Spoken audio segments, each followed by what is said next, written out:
Eggye lya UPDF litandise okunoonyereza ku bbomu ekubiddwa ku biggwa by'abajulizi e Munyonyo omufiiridde abantu 2.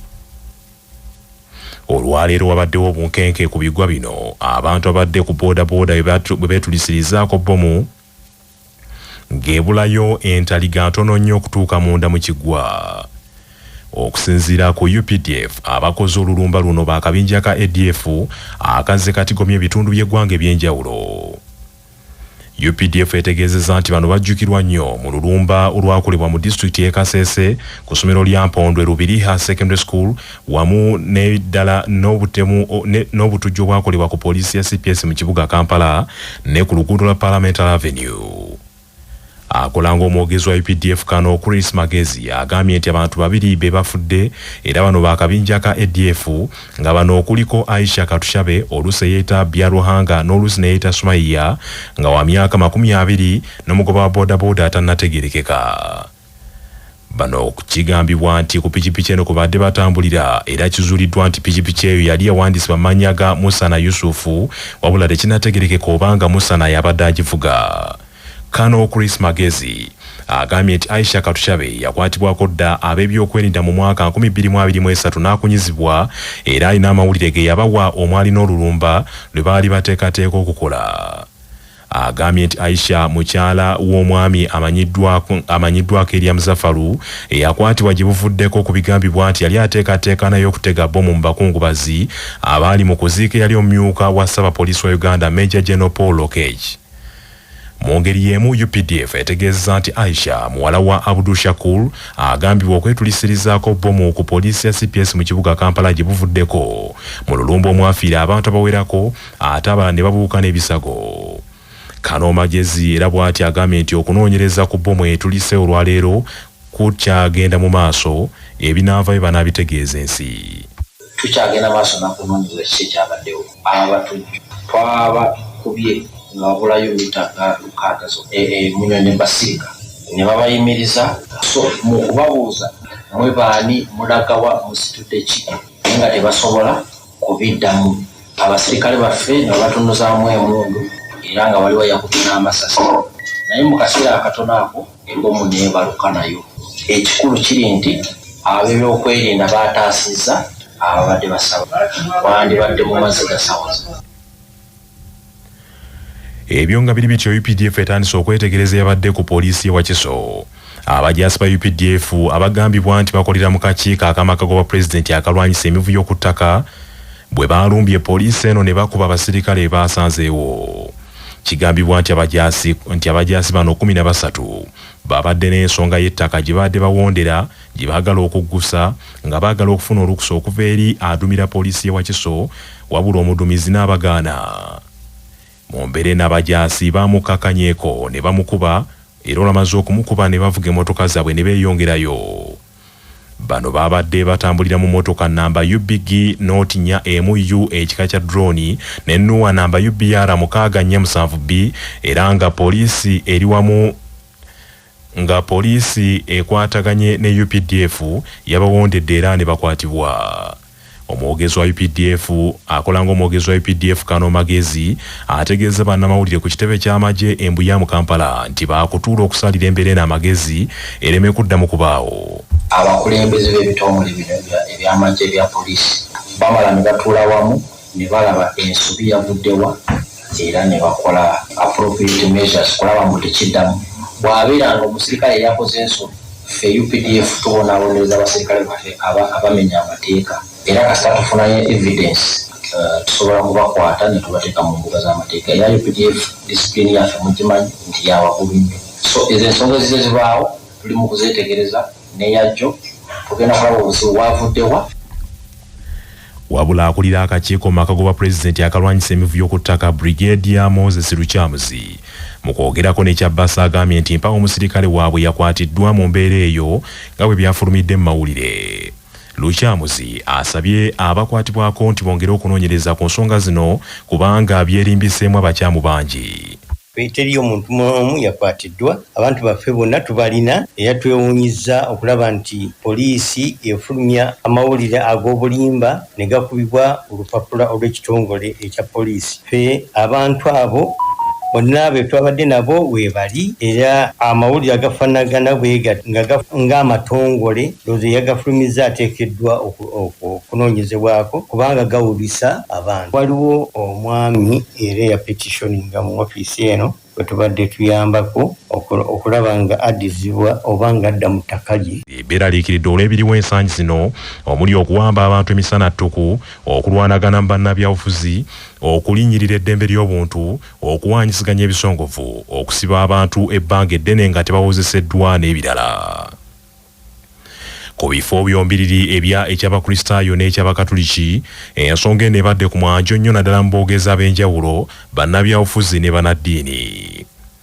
Bw'abadde ayogerera mbalamazi ku kijjukizo ky'abakristaayo e Namugongo, omukulembeze w'eggwanga Yoweri Museveni Kaguta atibwabulwa asabye bannaddiini okukwasiza ku gavumenti mu kulafuubanira emirembe mu ggwanga. Politics is about our welfare on earth. Denominations and religion are about spirituality here on earth and life after in heaven. Which aspects the religious leaders can speak about better? Coming to the religious groups, harmony in the country and citizens' contribution, prosperity through wealth creation by producing goods and services, strategic security for the whole of Africa, and number 3, using the Undugu of Africa to achieve the two. With these 3 historical missions, the next question comes in. The question is, if all the others become wealth creators instead of being idlers and beggars, whereby they all produce goods and services, who will buy these products and services? Mwai Museveni mu ngeri y'emu avumiridde abantu abatafaayo kwagala nsi yaabwe ne basiganga ensigo ey'obukyayi mu bannansi. Are the tribal areas, markets, and the denomination groups markets big enough to guarantee us a lucrative selling space? Because some people spend a lot of time telling you about tribes, about denominational differences. Our question is, will those groups be able to absorb all the products we, the wealth creators, produce? History and common sense show us that tribal and sectarian markets are not big enough to guarantee our prosperity. The national market of Uganda will do it better. Ssaabalabirizi w'ekkanisa ya Uganda kitaffe mu Katonda Dr. Samuel Stephen Kazimba Mugalu yavumiridde ekibba ttaka ly'ekkanisa ekyeyongedde okozesa ebiragalalagala ebiviiriddeko n'abangi okuzuulika era n'asaba gavumenti esseewo yinswa y'ebyobulamu mu ggwanga lino eri buli munnansi. Thank you for exposing this year's theme, imitating God's goodness by doing good, which calls us to active, compassionate living. God is good, and as His children, we are to reflect that goodness in our words and deeds, in our service, in advocating for justice and supporting the vulnerable. We need the saving power of Christ to do good. Let us bring to your attention the serious concern for the alarming rise in drug and substance abuse among our younger people. It's destroying lives, destabilizing families, fueling crime, and worsening mental health. We must urgently address this as church and government.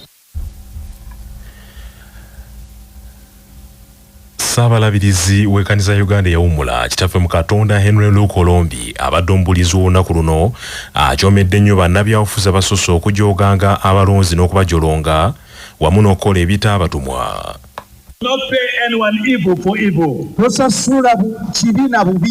be careful to do what is right in the eyes of everyone. Be able to walk like you belong. And you belong to someone who walked the planet that way. Everywhere he went, he did good. He touched the untouchable. He healed the blind. He opened the ears of the deaf. He raised the crippled. He fed the hungry. Minisita w'ebyobulamu Dr. Jenruth Achengo Chero abadde ssentebe olukiiko lwa Tesitesi Namugongo ku lw'abava mu Northern Uganda asabye gavumenti okwongera obukuumi n'emirembe mu bbendobendo ly'obukiikakkono bwa Uganda. Abalamaze okuva mu bitundu eby'obukiikakkono bwa Uganda mu kibayita Northern Uganda Cluster abatesitesa okulamaga okw'omwaka guno balangiridde nti bagenda kuzimba n'okumaliriza bbugwe okwetooloola ekifo kyonna ekya Namugongo mu Bakristaayo okussaamu ettaala ezikolera ku maanyi g'enjuba n'ebirala. Ku ludda olw'ebuloli mu Bakatuliki, President Yoweri Museveni ng'akiikiriddwa omumyuka we Retired Major Jessica Lupo asabye enjawukana mu ddiini zireme kufuuka miziziko mu nkulaakulana y'abantu. Coming to religious harmony, I like to quote the Church of Uganda prayer book on page 207, and it says, "Let your light so shine before men that they see your good deeds and praise your Father in heaven. Do not attack other religions to prove that you are the only agents of God on the earth. Influence people by example." Ssaabasumba w'essaza ekkulu ery'e Kampala Kitaffe Paul Ssemwogerere asabye olunaku lwaleero lukozesebwe abalamazi bonna beefumitirize ku okwewaayo kw'abajulizi bakomye ebikolwa omuli obusosoze mu mawanga ebyobufuzi n'ebiringa ebyo.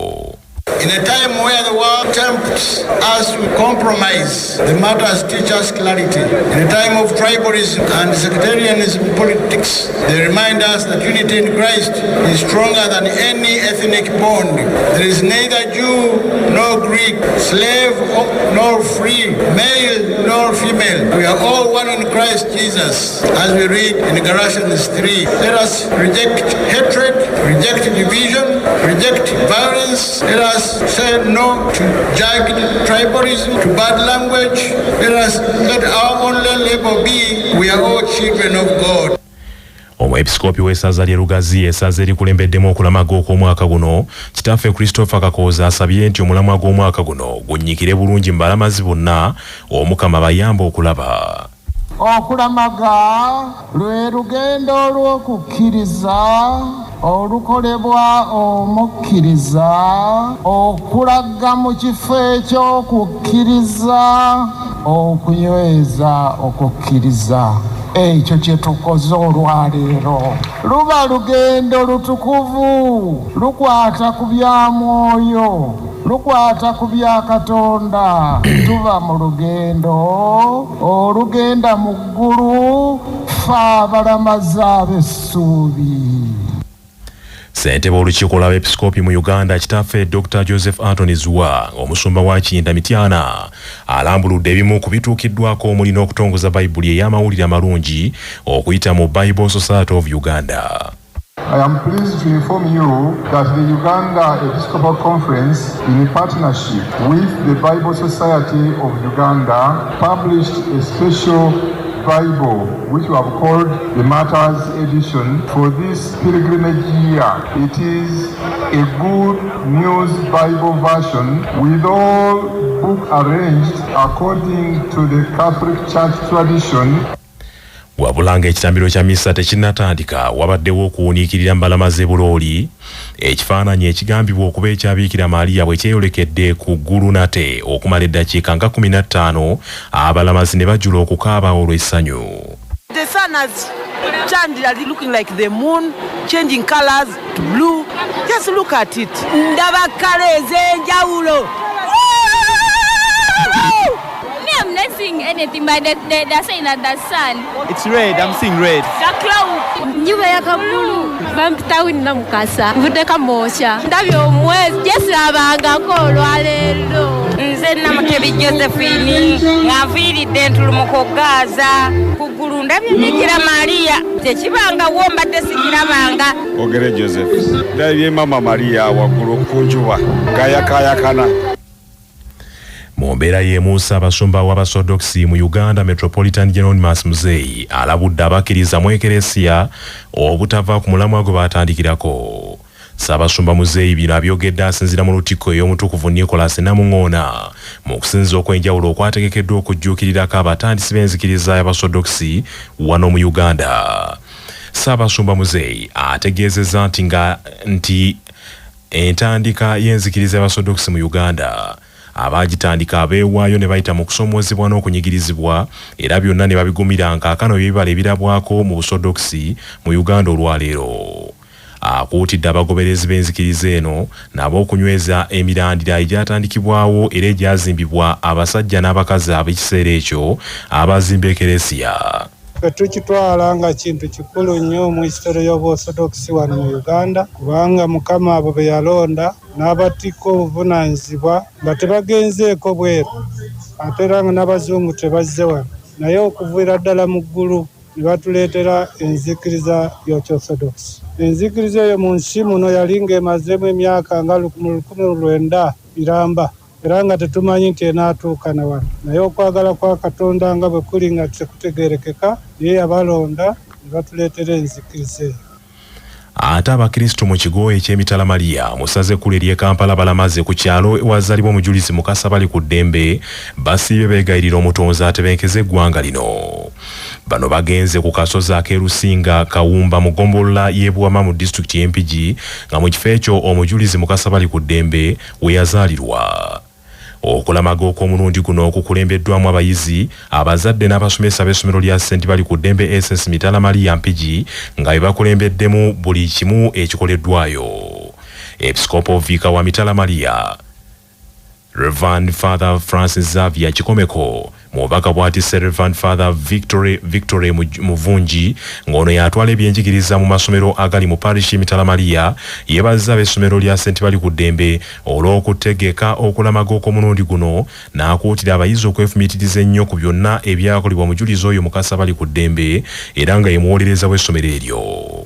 Omusika w'omujulizi Mukasa bali ku ddembe nga ye Joseph bali ku ddembe Mukasa Sendagi owokubiri asomesezza abalamazi ku byafaayo by'omujulizi oyo Mukasa bali ku ddembe okuva lwe yazaalibwa. Buli kimu obeemu kyokola ki kyoyiga okuva ku bajulizi oyinza okaba okukola byamaanyi kusala bulago okufumita fumu naye nga lwoyo osobola okukola abajulizi bebakola ki tebakola. Bali ku ddembe yaganja nnyo mu lubiri bali ku ddembe akola emirimu mingi bali ku ddembe yakulemberamu kereziya eno okumala ebbanga nga bamisani badduka mu Uganda ne bagenda e Tanzania nga batidde okuttibwa. Era Father ndowooza kimu tekyalemeseza amapeera n'amaaso okubona nga muluba w'abatuukirivu. Poliisi ebakanye n'omuyiggo ogw'okuzuula ekibinja eky'abavubuka abadyeseddyesa abalamazi ne banyagako ebyapa eby'ettaka wamu n'obusimu bwabwe. Amyuka omwogezi wa poliisi mu Kampala n'emirirano Luuko Oyesigire ategeezza nti waliwo abantu bangi abaloopedde poliisi nti abantu bababbyeko ebyapa byabwe eby'ettaka bye babadde batambudde nabyo nga bagenda okulamaga nga baagala babisabire era bagenza okuwunzika nga baddiddeyo awo. Abantu abasinga bazze baloopa amasimu gaabwe gabadde gababulako nga n'abamu gabbibwa. Then waliwo n'abavuddeyo ne baloopa nti obusawo bwabwe buzze bubbibwa nga era obusawo bubadde bulimu amasimu ng'obulala bulimu ebiwandiiko ebyenkizo omuli zi ID nga n'abamu njagala obategeeza abaloopye nti ebyapa byabwe bibabuzeeko nga bazze nabyo ennamugongo ndowooza oba babadde bazze bisabira. Mu mbeera y'emu Luuko Oyesigire ategeezezza nti ku bantu 40 abakwatiddwa mu buzzi bw'emisango kuliko n'omusajja omu akwatiddwa Lubona ku kigwa ky'abajulizi Abakatuliki ng'alina omulamazi omukyala gw'ayagala okukolako ebyambyone. Ate abantu abazze ng'abalamazi ne bava ku mulamwa ogw'okulamaga ne badda mu kugangayira n'okulya ennyama ey'abumu n'abagookya batubuulidde nti namugongo w'omulundi guno abanyumidde nnyo n'akatagga. Nga munnaye namugongo yetunyumidde abategeze abategese bannaye baddala embizi badde wali mpitirivu n'omusajja era wamukutte jeeti muno mulimu mwenge bigere bagusottera olw'ensonga bagulese buleesi muno fe tunywamu muno tufunamu abakyala naye nga bannange abantu bombasiime ennyama ekyalimu abajja leero banguwe tubadde salesale yankya. Waliwo n'abalamazi CBS beetuuseeko ng'omwenge gwe banywedde oguli ku mutwe gulamuzi ogusigadde mu ndeku era nga tebakyayinza yadde okwatula ekigambo. Togasitegeera gwe tola ati ndikiriya tolaba ebigere olaba tulabaga kubadde kulungi kubanga security etukuumye nnyo etubeereddemu naye wabaawo tukubako yadde oluyi tumukamira wololo wulankubye ne bagirawo leero batuyambye ne bageza ku kkubo. Ebyo nga biri bityo abasuubuza baleese emmaali yabwe okugitunda e Namugongo bo bavuddeyo nga ennyindo y'enkata. Bagamba nti ebitongole by'ebyokwerinda bibadde bikamba okukamala era ne bibalemesa okutunda bibaleese. Akaloli w'omwaka guno ye n'abantu badde bavuga kati kye twebuuza nti oba kuzza abaana ku masomero kuba buli omu yeebuuza kyebuuza ekyo lwaki abantu kuba kuva kaloli zonna ze zembadde mbeerangawo tubadde eno tusanyuka naye eno yo kaloli abantu bo babadde batono n'amagye gabadde mangi naye amagye tegayina buzibu. Kyokka newankubadde bano bakaaba waliwo abasuubuzi be tusanze ku mudido nga bagamba nti Namugongo w'omulundi guno abanyumidde kubanga amagoba ge bakoze tegatendeka. Maani naye nze nkoze buli omu yamanye ensawo ye ate buli omu alina omukisa gwe naye nedda waliwo n'oli okubanga akoze naye n'akaaba nga ye yamanyira kaaba ennyama webanga ewedde watta oba oyagala ki yatunze leero 1,000 nayitidde mu 1,000 buli omu ali era balidde tewaliwo atonye era mbadde ensaba Katonda ambeezewo n'omwaka ogujja n'ogujja.